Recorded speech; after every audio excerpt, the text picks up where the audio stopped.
James Clapper saying that he worked through the Obama administration and that he would be aware of a FISA court warrant. Now, I am certainly no expert in how all this works, but if you remember, that FISA court is an interesting court, which a federal judge will. That FISA warrants go back to the government goes and says, "Hey, we can check your mail, we can wiretap your phones if we think there's something wrong going on." Right? That's that sort of secret FISA court, which oftentimes is used to wiretap terrorists, bad guys. Remember that whole FISA thing during the Bush administration?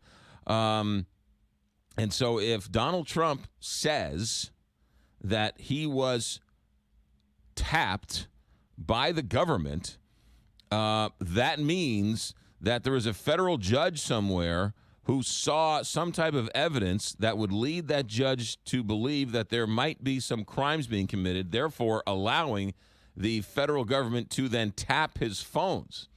So is Donald Trump telling people that there is a federal judge somewhere that saw something that was not appropriate and so therefore gave the okay to tap the phones in Trump Tower? That is an interesting revelation. We'll have to wait and see how all this plays out. Stephen Roberts is going to be joining us, should be joining us here in mere moments. Stephen Roberts, the best in the business when it comes to breaking all of this down for us. Where is Stephen Roberts? How come Stephen Roberts isn't here? He's here. He's here. Stephen Roberts, ABC News political analyst. Good morning, Stephen Roberts. Hey, pal. I mean, where do we go from here, I guess, is the question. Donald Trump tweets it out, questioning the integrity and the legality of President Obama. But how does he govern when he says that giant thing out there that's just floating out there? Where do we go from here? Well, I think we have to find the facts. And, you know, reporters have repeatedly asked the White House in the last 2 days to provide background information, evidence to back up the president's incendiary tweets, but they haven't provided anything. Washington Post this morning did an extensive analysis of all the evidence, awarded Donald Trump 4 Pinocchios. This is its highest rating in terms of falsehoods. James Clapper, the director of national intelligence under Obama, flatly denied the story. Obama himself denied it. Several news reports this morning say that James Comey, the director of FBI, has asked the Justice Department to publicly refute these charges. So far, the evidence is very strongly against the president's charges. Now, what we do know, McGraw, is it's possible that there were wiretaps ordered on Russian banks that perhaps had been funneling money into American elections. But that's very different from saying somehow that the Obama administration was tapping Donald Trump's phones. It's actually fairly common that foreign agents and foreign enemies are wiretapped. Now, it's a complicated process. You've got to go to a federal court. You've got to present evidence in order to get permission to do these wiretaps. And sometimes these taps do scoop up Americans who are in conversation with these foreign assets. That's exactly what happened to General Flynn, during his very brief tenure as National Security Advisor. He was overheard talking to the Russian ambassador. The administration wasn't tapping Flynn's phones. They were tapping the ambassador's phones, and Flynn got caught up in this. But that's the only evidence at all that something is going on here, and it doesn't come close to justifying the kind of incendiary tweets that Trump issued over the weekend. So the story goes that he was livid, foaming at the mouth, angry as he's ever been, bringing in his upper echelon of advisors and then leaving them in Washington as he goes down to Florida for the weekend. And then comes a story that it was New York Times, Washington Post, that they talked to 17 staffers, both on the record and off the record, about that meeting he had, complaining about all sorts of things, including leakers.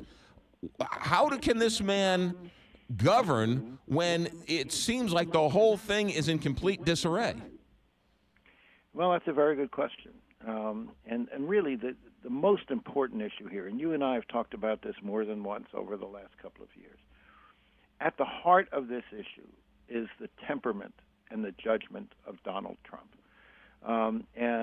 During the campaign, many Americans were very dubious, very alarmed by these signs of instability, these signs of intemperance. On Election Day, over 60% of Americans who voted had concerns about Trump's judgment and his qualifications to be president, but a big chunk of them voted for him anyway. But today, you have to say that those concerns have been reinforced by some of the president's behavior, particularly the kind of undisciplined, impulsive, even reckless use of Twitter to make these allegations against President Obama that so far he's produced absolutely no evidence to back up. So that's really the single biggest question here. If we elected a president who is capable of the judgment and calmness and decisiveness in the midst of a crisis, or we have elected a president who is reckless and impulsive in his personal reactions, which every American should be concerned about if that's true. I got a minute, Stephen Roberts. About governing, though. They want to replace Obamacare. They want massive tax cuts. They want to do all of these things. How are Republicans able to do anything when Donald Trump keeps getting in the way and blowing things up? It seems like they're hurting their own agenda. Well, that's certainly true. But let's step back from this and remember that every Republican on Capitol Hill has a vested interest in Donald Trump's success. They all, their own agendas, their own priorities are better served if Trump is a successful president. And so they are going to give him a long leash. They are, at least the leadership will. Occasional people like John McCain will criticize him.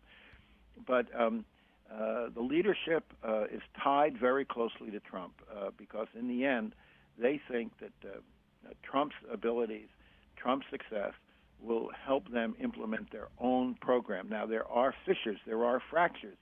Donald Trump, to just take one very good example, Donald Trump never mentioned the word deficit in his speech. He never mentioned the word balanced budget. There are many Republicans on Capitol Hill who are deeply committed to a much more restrained fiscal policy than Trump. So there will be differences on policy. But for all of the controversies, the Republicans on the Hill are wedded to the success of the White House, and that's going to cause them to give Trump a lot of leeway and a lot of permission before they really turn against him. Stephen Roberts, ABC News political analyst. Thanks for checking in. Have a good week. Sure. 7:58 KTRS. There's no better